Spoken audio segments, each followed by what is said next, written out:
देखिए हर खबर यहीं पर। सब्सक्राइब कीजिए TV9 भारतवर्ष। दुनिया भर में मक्कारी की दुकानदारी चलाकर चीन की फौज भले ही बड़ी और ताकतवर दिखती हो, लेकिन उसके सिपाही और कमांडर दोयम दर्जे के हैं। आखिरी बार चीन ने 1979 में जंग लड़ी थी, जब वियतनाम जैसे छोटे से देश ने चीनियों को उनकी हैसियत बता दी थी। 20,000 से ज्यादा सैनिकों के मारे जाने के बाद चीन ने घर का रास्ता पकड़ा था। इसीलिए चीन को कागजी शेर कहा जाता है। लेकिन गद्दारी और मक्कारी में चीनी माहिर हैं, जो गलवान घाटी में भी दिखी। कैसे, आइए आपको बताते हैं। 1996 में चीन के तत्कालीन राष्ट्रपति जियांग जेमिन भारत आए थे। तब HD देवेगौड़ा हमारे प्रधानमंत्री थे। इस दौरान LAC पर अमन कायम रखने के लिए दोनों देशों के बीच करार हुआ, जिसका मकसद LAC पर शांति और एक दूसरे पर भरोसा बढ़ाना था। 1996 में चीन के साथ हुए उस समझौते में 6 मेन पॉइंट थे, जिन्हें दोनों देशों को हर हाल में मानना था। मसलन, सीमा पर दोनों देशों की ओर से गोलीबारी नहीं की जाएगी। इसके अलावा 2 किलोमीटर के दायरे में किसी भी तरह के हथियार और ब्लास्ट की इजाजत नहीं होगी। इसके अलावा यह भी कि किसी भी ऑपरेशन के 5 दिन पहले इन्फॉर्म करना होगा। अभ्यास के दौरान यह तय हो कि गोला बारूद दूसरी तरफ ना गिरे। अगर बात बिगड़ती है तो हाई लेवल पर बातचीत से हल निकाला जाए, लेकिन पेच छोड़ दिया गया। समझौते के आर्टिकल 6 में कहा गया है कि रणनीतिक सैन्य हालात में यह लागू नहीं होगा। गलवान में चीन के हमले के पीछे यही वजह थी। चीनियों ने लाठी, डंडा और रॉड से हमला किया।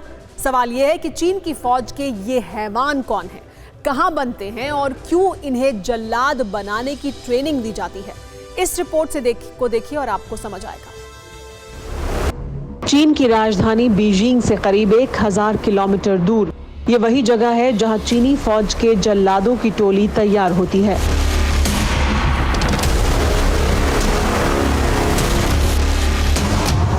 चीन के हर शहर, हर कस्बे से नौजवानों को पकड़कर इसी जगह पर लाया जाता है।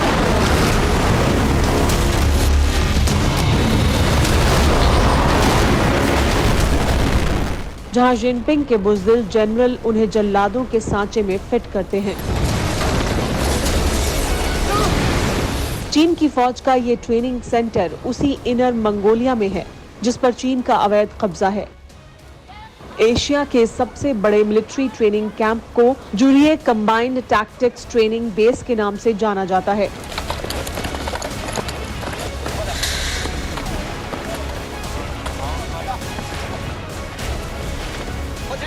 जुरिये चीन का सबसे बड़ा मिलिट्री ट्रेनिंग सेंटर है, जो करीब 1066 स्क्वायर किलोमीटर में फैला है। यानी इतना बड़ा इलाका है जिसमें पूरा हांगकांग समा सकता है। एक बड़े शहर की तरह बने इस सेंटर में चीन के लाखों सैनिक ट्रेनिंग लेते हैं। यहाँ फौज के क्वार्टर से लेकर पार्क, थिएटर, दुकानें और शॉपिंग कॉम्प्लेक्स तक बनाए गए हैं। इतना ही नहीं, दुश्मन देशों की तरह दिखने वाली कई इमारतें बनी हुई हैं, ताकि लड़ाई जैसा माहौल बना रहे। इसी इलाके में एक बिल्डिंग ठीक ताइवान के राष्ट्रपति भवन की तरह बनाई गई है। चीनी फौजी इस बिल्डिंग पर हमला करने की प्रैक्टिस करते रहते हैं और ये वीडियो चीन के टेलीविजन पर भी दिखाया जाता है। इसका मकसद सिर्फ ताइवान को डराना है। ये तस्वीरें 2017 की हैं, जब जिनपिंग जुरिये ट्रेनिंग सेंटर पहुंचे थे। इस दौरान जिनपिंग ने अपने जंगी जखीरे का जायजा लिया था। इस कैंप की सबसे खास बात यह है कि यहाँ मैदानों जैसी ही नहीं, बल्कि पहाड़ों और रेतीले इलाकों में भी लड़ाई जैसी एक्सरसाइज करवाई जाती हैं। इतना ही नहीं, नकली लड़ाई का माहौल तैयार किया जाता है। नकली लड़ाई को स्ट्राइड कहा जाता है। मॉक लड़ाई के लिए सैनिकों को 2 गुट में बांटा जाता है, एक लाल और दूसरी नीली टुकड़ी। दुश्मन टोली के लिए नीला रंग और खुद के लिए लाल रंग चुना जाता है।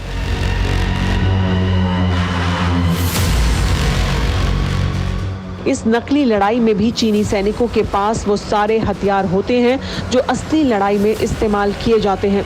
इतना ही नहीं, इन लड़ाइयों में नकली परमाणु युद्ध और जैविक हथियारों से निपटने की ट्रेनिंग भी दी जाती है।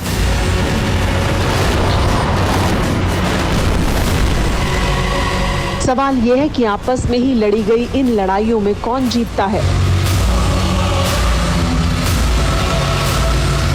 2014 की ड्रिल में यहाँ 7 नकली लड़ाइयाँ लड़ी गईं। चीन की फौज यानी रेड आर्मी सिर्फ एक मुकाबला जीत पाई। 2015 में रेड आर्मी को एक भी जीत हासिल नहीं हुई। यानी जो फौज अपने ही जवानों के हाथों हर बार शिकस्त खाती है, वही चाइनीज हिंदुस्तान से टकराने का ख्वाब देख रहे हैं। जबकि हकीकत जिनपिंग को भी पता है। यही वजह है कि चीन यहाँ तिब्बत के पठार के रहने वाले सैनिकों को नुकीली चीज या लाठी डंडों से लड़ने की ट्रेनिंग भी दे रहा है। छद्म युद्ध में माहिर चीन अब इन भाड़े के पिट्ठुओं के सहारे LAC पर जंग लड़ने की खुमारी में है। न्यूज़ टॉप 9 रोज सुबह 7 बजे और शाम 7 बजे सिर्फ TV9 भारतवर्ष पर।